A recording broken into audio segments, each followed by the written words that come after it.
Hai, Assalamualaikum warahmatullahi wabarakatuh. Selamat pagi anak-anakku semuanya, dimanapun berada. Semoga pagi ini kalian tetap sehat dan tetap semangat dalam belajar di rumah. Ayo, sebelum kita belajar, kita baca basmalah terlebih dahulu. Bismillahirrahmanirrahim. Pada kesempatan kali ini kita akan belajar tentang materi keteladanan Rasulullah SAW dan para sahabat-sahabatnya. Anak-anakku sekalian, tujuan pembelajaran yang dicapai setelah mempelajari ini adalah yang pertama, mengetahui kisah keteladanan Rasulullah SAW. Yang kedua adalah mengetahui kisah keteladanan para sahabat Nabi Muhammad SAW. Yang ketiga adalah menceritakan kisah keteladanan Nabi Muhammad SAW. Yang keempat adalah menceritakan kisah keteladanan sahabat-sahabat Nabi Muhammad SAW. Anak-anakku tentunya sudah mempelajari tentang kisah 25 Nabi. Nabi Muhammad disebut sebagai Nabi ke-25 atau Nabi terakhir. Sejak kecil, beliau sudah menjadi yatim piatu. Oleh sebab itu, beliau menganjurkan umatnya untuk merawat, mendidik, dan mencintai anak yatim. Di samping itu, Nabi Muhammad terkenal sebagai pribadi yang sangat jujur. Sifat jujur tersebut sudah diperlihatkan sebelum beliau diangkat menjadi seorang nabi. Pada usia 35 tahun, Nabi Muhammad bersama-sama dengan orang-orang Quraisy diminta untuk memperbaiki Ka'bah. Ketika pembangunan sudah sampai ke bagian Hajar Aswad, bangsa Quraisy berselisih tentang siapa yang akan mendapatkan kehormatan untuk meletakkan Hajar Aswad ke tempatnya semula. Pada akhirnya, mereka sepakat menunjuk Muhammad SAW sebagai orang yang tepat untuk melakukan hal tersebut. Rasulullah kemudian menyarankan suatu jalan keluar yang sebelumnya tidak terpikirkan oleh mereka. Beliau mengambil selembar selendang, kemudian batu Hajar Aswad diletakkan di tengah-tengah selendang tersebut. Beliau meminta seluruh pemuka kabilah yang berselisih untuk memegang ujung-ujung selendang tersebut. Setelah mendekati tempatnya, Rasul SAW kemudian meletakkan Hajar Aswad ke tempatnya semula. Sejak saat itu, beliau dikenal sebagai Al-Amin. Artinya, orang yang dapat dipercaya. Mari kita teladani sifat jujur Nabi Muhammad SAW dalam kehidupan sehari-hari. Misalnya, jika orang tua kita minta bantuan untuk beli sabun mandi di warung, ada sisa uang pembelian, uang itu harus dikembalikan kepada orang tua. Percayalah, anak yang jujur pasti disayangi teman-teman dan orang tuanya.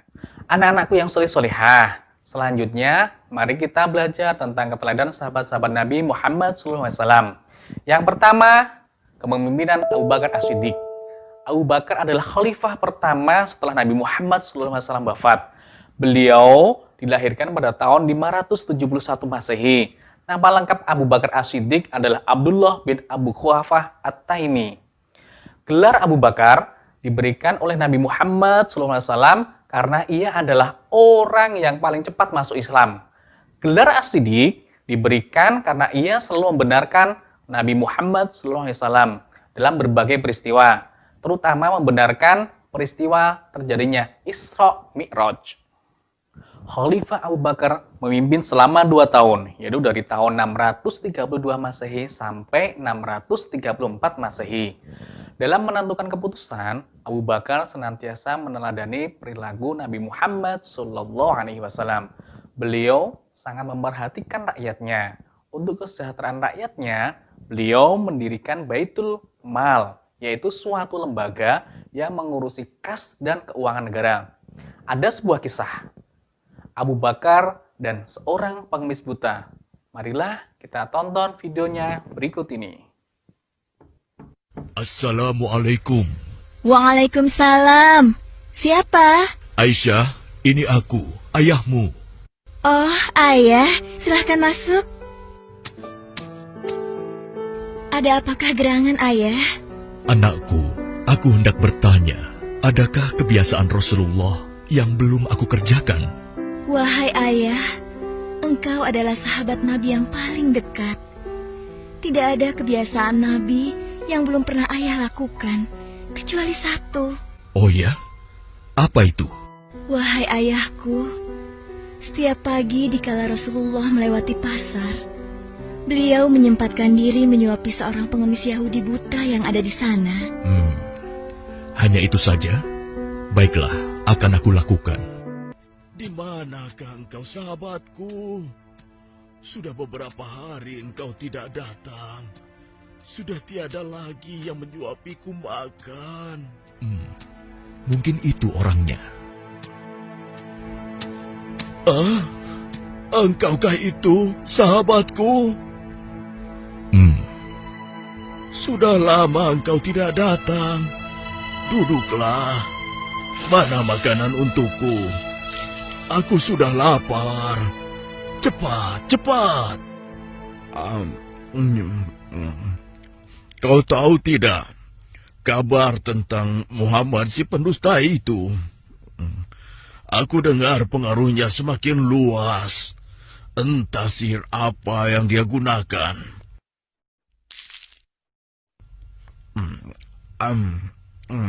Bisa-bisanya ia mengaku rasul.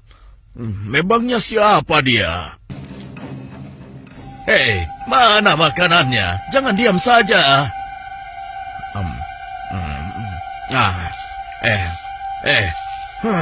Kau kasar sekali. Aku rasa engkau orang yang berbeda. Siapa engkau sebenarnya? Aku orang yang biasa memberikanmu makanan. Bohong. Engkau bukan orang yang biasa mendatangiku. Kenapa? Engkau berbeda.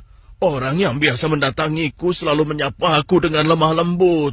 Ia menanyakan kabarku, membesarkan jiwaku, dan menyuapiku dengan penuh kesabaran dan kasih sayang. Belum pernah aku temui orang sebaik itu. Pantasnya, dialah yang menjadi seorang rasul. Engkau benar, Bapak. Aku memang bukan dia. Hah? Lalu, siapa engkau? Aku adalah salah seorang dari sahabatnya.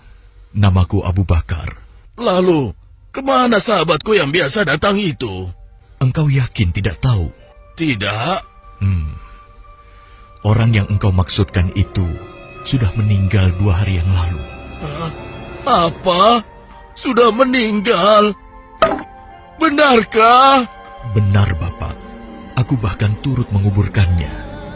Oh, mengapa orang sebaik itu meninggal? Padahal aku belum sempat membalas kebaikannya. Dia orang yang terbaik yang pernah aku temui di muka bumi ini. Bahkan melebihi saudara-saudaraku sendiri. Namanya pun aku tidak tahu. Bapak, maukah aku beritahu siapa orang itu sebenarnya? Siapa dia? Dialah Muhammad Rasulullah Sallallahu Alaihi Wasallam. Dia adalah Muhammad. Benarkah apa yang kau katakan?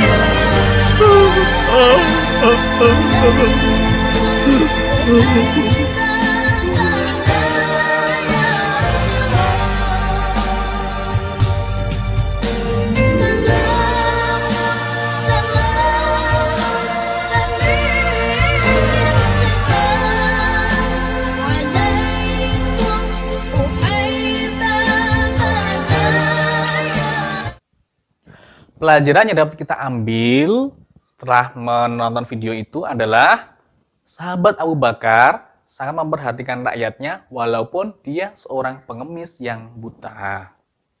Yang kedua adalah kepemimpinan Umar bin Khattab. Umar bin Khattab adalah khalifah kedua setelah Abu Bakar As-Siddiq. Umar bin Khattab mempunyai nama lengkap Umar bin Khattab bin Abdul Uzza. Umar bin Khattab menjadi khalifah sejak tahun 634 Masehi sampai dengan 644 Masehi. Beliau seorang pemberani, jujur, adil, tegas, bijaksana, dan bertanggung jawab terhadap rakyatnya. Beliau juga seorang pemimpin yang hidup sederhana dan suka bermusyawarah. Ada sebuah kisah tentang Khalifah Umar bin Khattab dalam menghadapi wabah penyakit. Marilah kita lihat videonya berikut ini. Pada suatu hari, Khalifah Umar bin Khattab pergi ke negeri Syam. Saat beliau sampai di sebuah tempat bernama Sargo, beberapa panglima pasukan seperti Abu Ubaidah bin Jarrah dan sahabat lainnya datang menemuinya. Mereka cepat-cepat memberitahu bahwa wabah penyakit taun atau lepra sedang menjangkiti negeri Syam. Khalifah Umar segera mengumpulkan kaum muslimin untuk diajak berdiskusi. Sebagian kaum muhajirin mengusulkan, "Khalifah Umar, engkau kan telah bepergian untuk suatu urusan. Karena itu, teruskan saja perjalananmu." Yang lain mengusulkan, "Jangan hadapkan dirimu dan sahabat lain pada wabah penyakit berbahaya itu, wahai Khalifah Umar." Akhirnya, Khalifah Umar mengeluarkan perintah kepada kaum muslimin. "Kita lanjutkan perjalanan esok pagi saja." Abu Ubaidah bin Jarrah berkata, "Wahai Khalifah Umar, apakah kita lari dari takdir Allah?" Khalifah Umar menjawab, "Ya, kita lari dari takdir Allah untuk menjemput takdir Allah yang lain. Jika memberhentikan unta di suatu lembah yang satu subur dan lembah lain kering, bukankah menggembalakan untamu di tanah subur itu karena takdir Allah? Atau menggembalakan untamu di tanah kering itu juga karena takdir Allah?" Tengah asik berdiskusi, tiba-tiba sahabat Abdurrahman bin Auf datang. Ia berkata, "Aku pernah mendengar Nabi Muhammad SAW bersabda, jika kalian mendengar berita tentang wabah taun sedang menjangkiti sebuah negeri, janganlah mendatangi negeri itu. Dan jika wabah itu berada di sebuah negeri, janganlah keluar dari negeri itu untuk melarikan diri darinya." Mendengar itu, Khalifah Umar memuji Allah. Sahabat, Islam sudah terlebih dahulu mengajarkan kepada kita untuk hidup sehat dan menjauhi penyakit menular. Apabila berada di daerah yang terkena wabah, maka seseorang dilarang keluar. Sebaliknya, orang yang berada di luar dilarang untuk masuk ke daerah yang terkena wabah. Tidak hanya untuk menyelamatkan diri, tetapi juga untuk menyelamatkan orang lain. Kaitannya dengan kondisi saat ini terkait penyebaran virus COVID-19, yuk kita ambil hikmah dari kisah Khalifah Umar ini. Hindari kerumunan, tidak bepergian, dan di rumah aja ya. Bukan masalah kita takut dengan virus corona atau kurang iman terhadap Allah. Bukankah kata Khalifah Umar pun, kita lari dari takdir Allah untuk menjemput takdir Allah yang lain? Bantu mengurangi tugas para tenaga medis yang saat ini sedang berjuang dengan tetap sehat dan tidak tertular virus. Caranya, di rumah aja ya. Don't go anywhere, keep praying and stay healthy.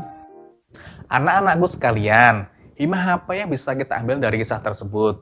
Ya, kisah tersebut mengajarkan bahwa apabila ada sebuah wabah penyakit, kita tidak boleh memasuki daerah tersebut. Namun, apabila tempat kita sendiri yang terkena wabah penyakit, kita tidak boleh keluar dari daerah kita sendiri.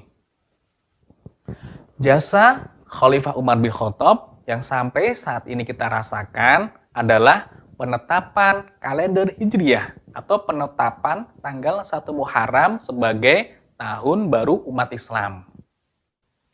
Yang ketiga adalah kepemimpinan Khalifah Utsman bin Affan. Khalifah Utsman bin Affan memerintah selama 12 tahun, yaitu dari tahun 644 sampai tahun 656 Masehi. Beliau dikenal sebagai orang kaya dan dermawan. Bukti kedermawanan Utsman bin Affan yaitu pada masa pemerintahan Abu Bakar, beliau pernah memberikan gandum yang diangkut dengan 1000 ekor unta untuk membantu kaum miskin yang menderita di musim kering. Pada masa kepemimpinan Utsman bin Affan, beliau melakukan kodifikasi kitab Al-Quran karena beliau khawatir telah terjadi perbedaan dalam pembacaan Al-Quran. Beliau membentuk panitia penyusunan Al-Quran yang diketuai oleh Zaid bin Harisah dengan anggotanya adalah Abdullah bin Zubair dan Abdullah bin Haris. Panitia tersebut bertugas menyalin ulang ayat-ayat Al-Quran yang terserak di mana-mana itu menjadi sebuah buku yang disebut mushaf dan kemudian diperbanyak sebanyak 4 eksemplar atau 4 buku. Satu buah disimpan di Madinah disebut dengan Mushaf Utsman. Kemudian yang 4 lagi dikirim ke Mekah, Suriah, Basrah, dan Kufah. Yang keempat adalah kepemimpinan dari Ali bin Abu Thalib. Ali bin Abi Thalib adalah Khulafaur Rasyidin terakhir. Ali merupakan anak dari paman Rasulullah SAW, yaitu Abu Thalib, yang selalu membela dakwah Nabi Muhammad SAW. Ali adalah seorang pemberani. Hal itu dibuktikan ketika beliau menggantikan tidur Rasulullah SAW, padahal di luar rumah para pemuda-pemuda Quraisy ingin menyakiti Rasulullah yang akan pergi hijrah ke Madinah. Masa pemerintahan Khalifah Ali bin Abu Thalib kurang lebih 5 tahun, yaitu tahun 656 sampai tahun 661 Masehi. Selain pemberani, Ali juga seorang pemimpin yang peduli terhadap pendidikan. Beliau mendirikan madrasah-madrasah untuk tempat belajar anak-anak. Nah, anak-anakku yang solih-solihah semuanya, setelah mempelajari materi ini, tentunya banyak pelajaran dan hikmah yang dapat kita ambil, yang selanjutnya dapat kita praktikkan dalam kehidupan sehari-hari. Semoga kita semuanya menjadi pribadi yang lebih baik lagi. Sebagai bahan evaluasi, anak-anakku, ada soal-soal berikut ini.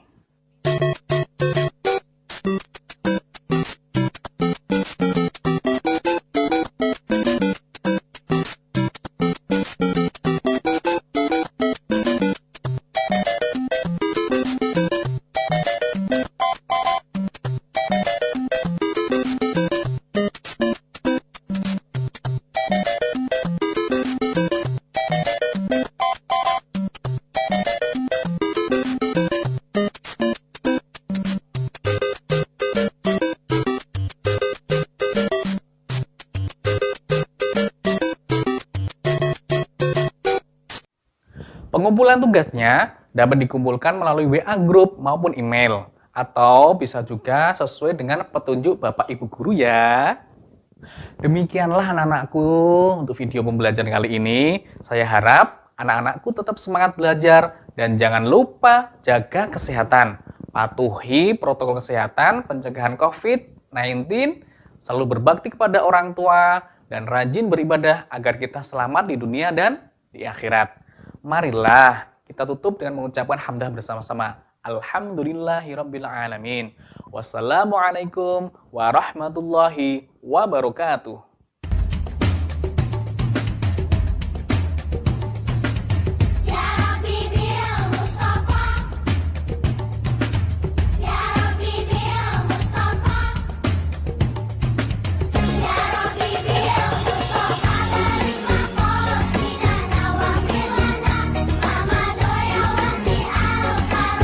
Demi cintamu ya Allah pada Muhammad Nabimu, ampunilah dosaku, wujudkan harapanku.